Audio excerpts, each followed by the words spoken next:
Welcome to the deep dive. So today we are looking at a truly fascinating document from the year 2026. Oh, yeah, it's a great one. Right, it's by Ollie Hukarick, and it outlines this comprehensive proposal known as the DSREA. Which is quite the acronym. Yeah, exactly. It stands for the Distributed Social Risk Early Warning Network. And I mean, the mission of this document is incredibly ambitious. Honestly, it's a little mind-bending. Mind-bending is definitely the right word for it. We are essentially exploring a blueprint to stop societal tragedies. So things like, severe psychological breaks, sudden spikes in violence, or even just deep, isolating addiction, but stopping them before they happen. Right before the fact. Yeah. And to understand how this proposed network operates, we really need to think about how you, as the listener, how you handle a crisis in your own home. That's a great analogy. Like when you smell smoke in your house, you don't just, sit perfectly still on the couch. No, of course not. You don't just wait to actually see flames shooting out of the kitchen before you do something about it. You get up. You check the stove. You find the source of the smoke immediately. Exactly. Because, I mean, by the time you actually see the fire, the structural damage is already done. Right. It's too late. Yeah, you're no longer preventing a disaster at that point. Yeah. You're purely in survival mode. You're just trying to mitigate the absolute worst case scenario. Which is terrifying. It is. Yet when we look at how society handles its most vulnerable individuals, we completely abandon that basic instinctual logic. We totally do. We are essentially sitting on the couch, ignoring the smoke, and waiting for the house to burn down before we finally decide to call the fire department. And, the document points out exactly why we do that. It's not a lack of caring. It's not that people don't want to help. No, not at all. It's a structural flaw. Yeah, Our current systems are deeply, fundamentally reactive. very much so. We suffer from this severe case of delayed intervention because of a massive institutional disconnect. Think about it. You have schools, you have hospitals, and social services. But they operate in complete isolation. Yes. They simply do not talk to each other. Right. The bureaucratic and, honestly, the technological barriers currently in place mean that information is entirely fragmented. Just sitting in silos. Exactly. I mean, a teacher might notice a student acting completely out of character, right? Maybe they're withdrawing socially or showing sudden flashes of anger. Yeah, having a tough week. And that teacher might write a note in the school's isolated system.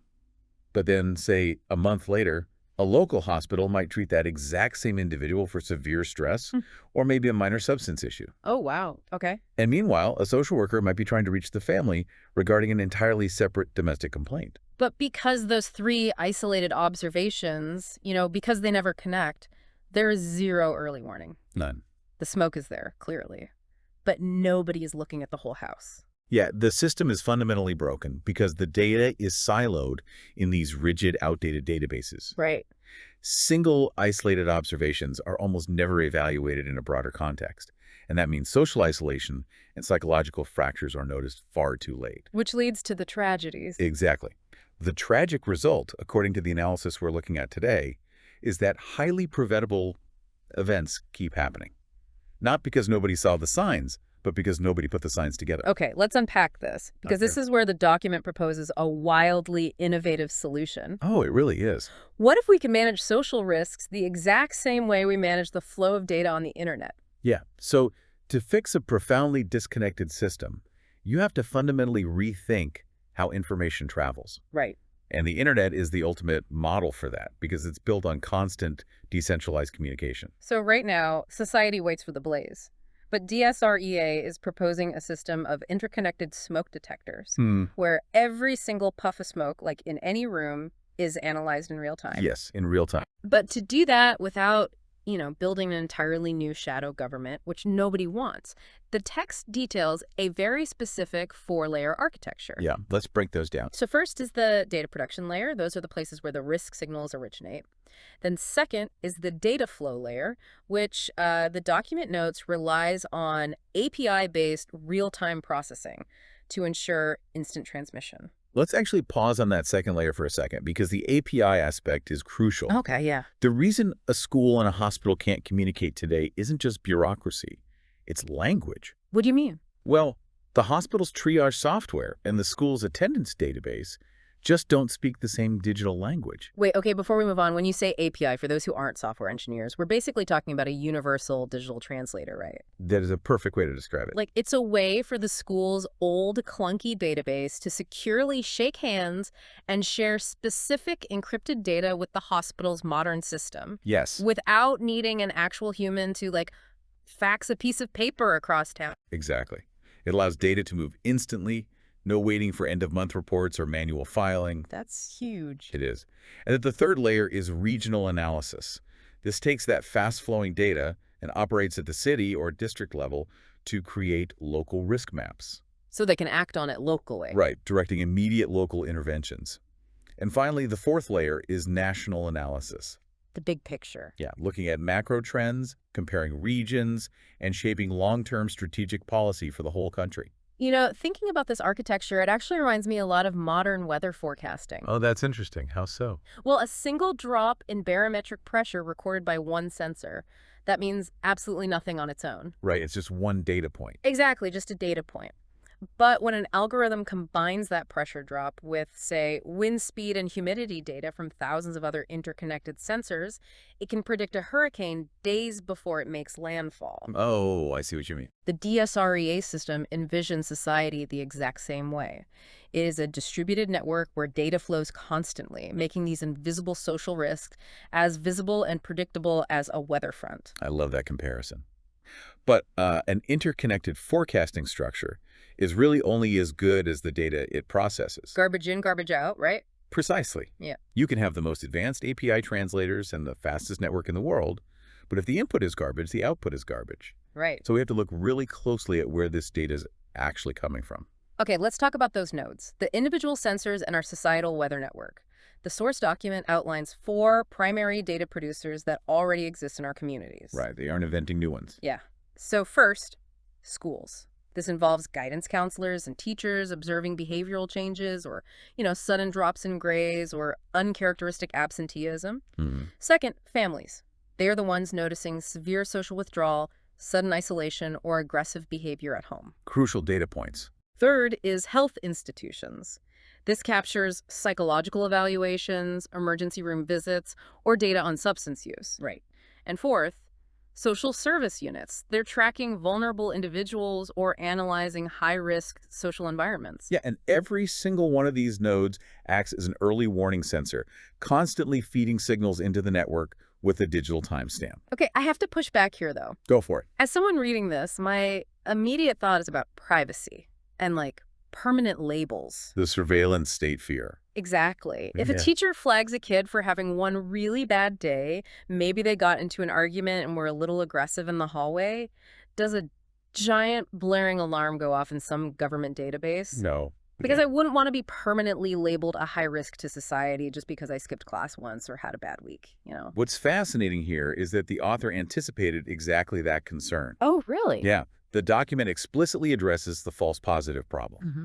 And the defense against it is the absolute core of how the system works. Okay, how does it work? It's called signal combination logic. Under no circumstances does a single signal ever make a decision. But even with signal combination, I'm worried about the human element. If a few minor things stack up, do I suddenly just have a permanent file? The system is designed specifically to avoid that. Mm-hmm. A single data point is just a data point. It requires multiple, distinct signals from completely different nodes to match up within a specific time frame. Distinct notes. Wait. Let's look at the exact scenario the text provides. Yeah, give me an example. Let's say there is an aggressive behavior report from a school. On its own, the system does nothing. It just logs it. It just logs the timestamp. But if that school report is combined with an observation of severe withdrawal reported by the family Oh, wow. and stress indicators reported from a local health clinic, all overlapping within, say, a 2-week window, I see.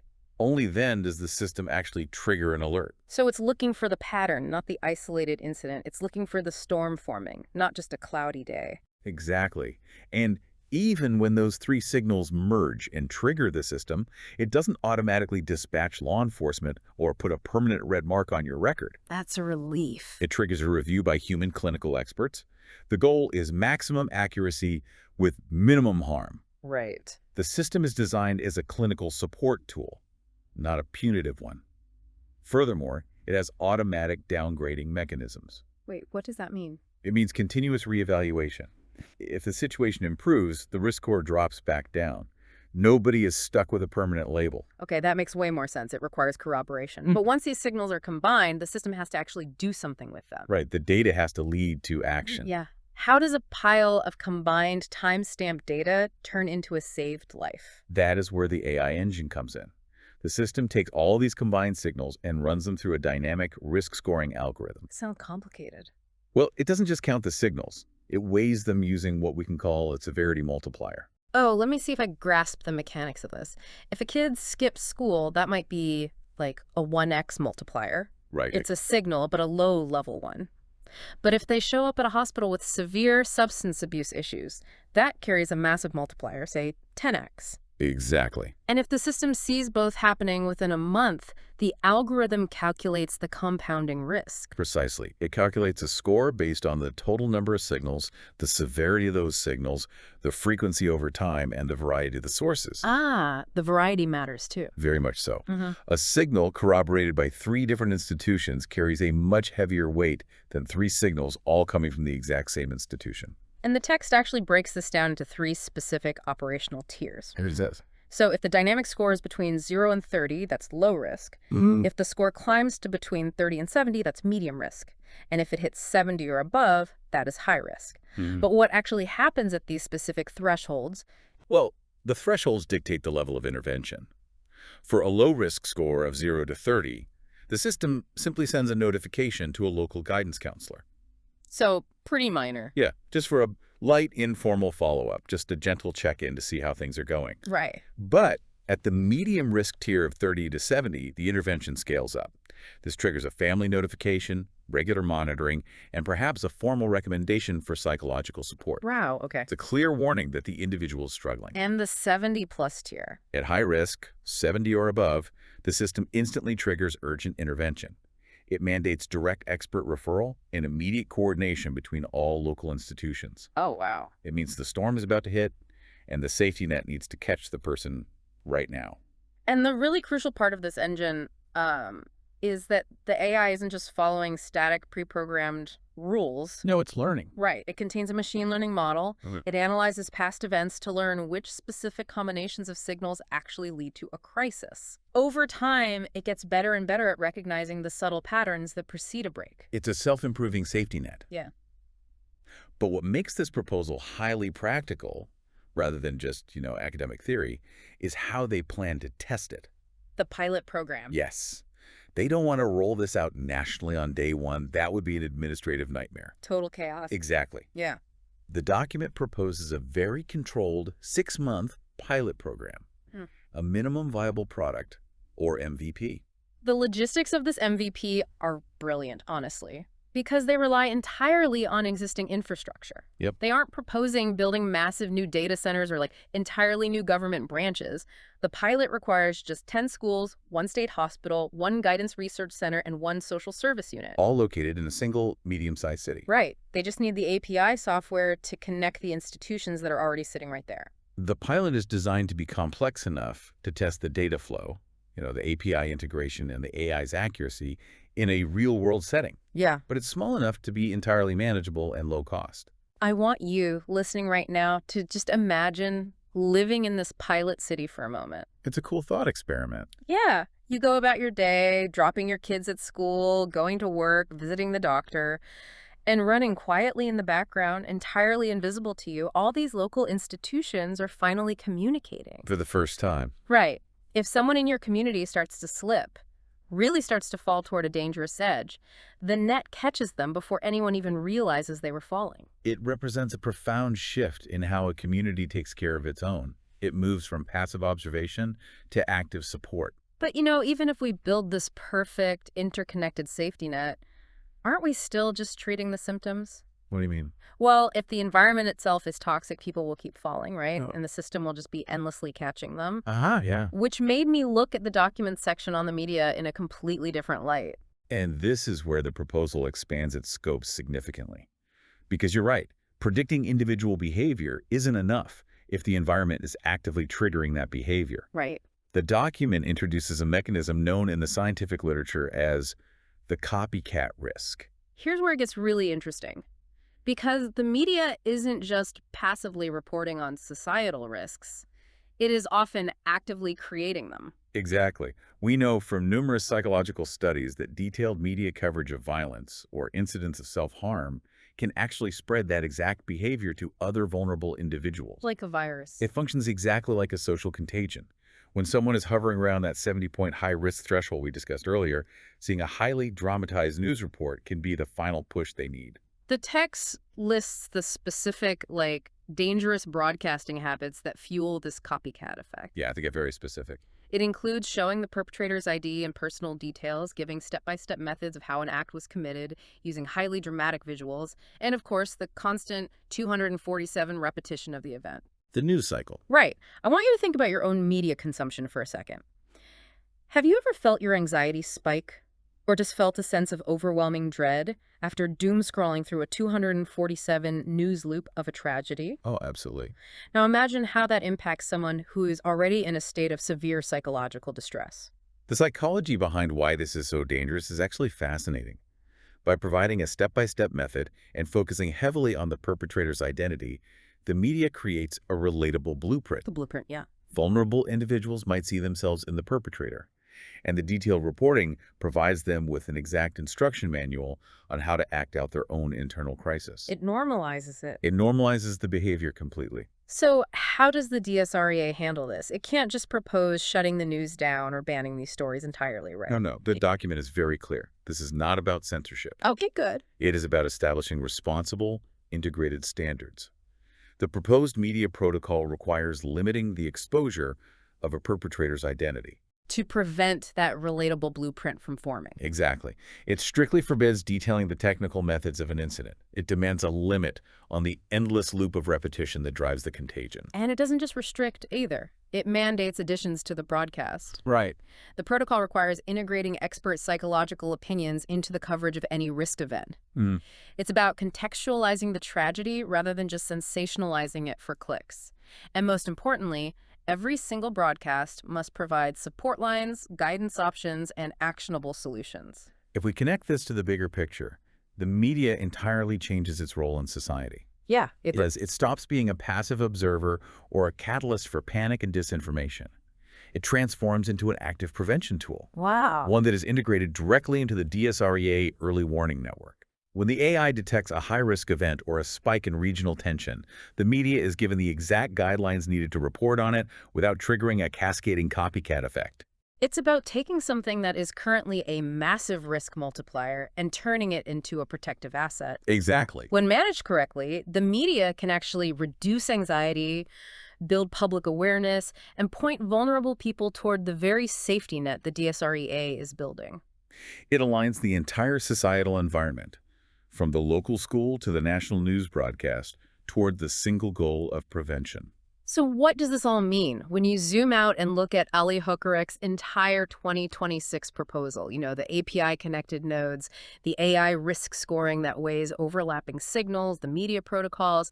It really serves as a complete blueprint. It really does. It's a blueprint for a society that finally stops reacting to its tragedies and starts proactively nurturing its citizens.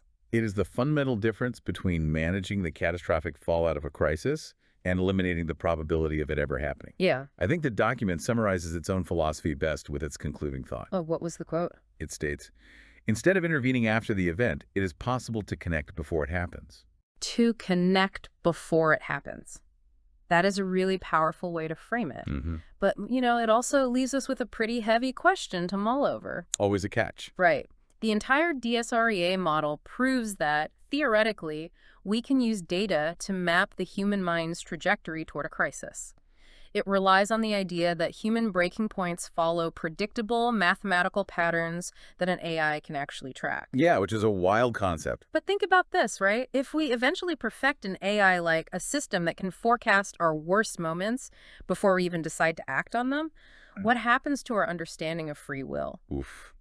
Yeah, that's a big one. If you are living in a city with those perfectly interconnected smoke detectors constantly calculating your every misstep, Will you feel deeply protected by this invisible safety net? Or will you start to feel like your future choices, your mistakes and your interventions have already been written by an algorithm long before you ever even smelled the smoke? That is definitely something to think about. Something to think about as you navigate the data streams of your own life. Thanks for joining us on this deep dive. We'll catch you next time.